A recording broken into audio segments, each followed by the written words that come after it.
Lens. Okay, eye lens बद्दल आपल्याला सांगायचं. आय लेन्स कुठल्या कुठल्या जातात, काय काय नाही. माझ्या मते मी प्रत्येकाला एकच सांगतो की जे हेझल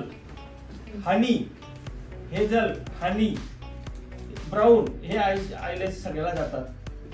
आणि जर समजा डस्की स्किन असेल किंवा आपण काळी स्किन म्हणतो त्याला शक्यतो डार्कच हे लावा, लेन्स लावा. डार्कच लेन्स, डार्कच लिपस्टिक, त्याला एकदम ब्राऊन लावा, अशा ठिकाणी लावा. गोऱ्या मुलीला काही लावलं तर सूट होतं. तुम्ही एकदम हिरव्या एकदम नागिन सारख्या लावायला बसू नका. हे जर सगळ्यात टॉपवरचं आहे कलर. हनी म्हणजे मधासारखं ब्राऊन आहे, ग्रे आहे, या सगळ्या ह्या जातात. तुम्ही डार्क असे लिपस्टिक म्हणजे आपलं हे लेन्स म्हणजे हिरव्या असं लावत बसू नका.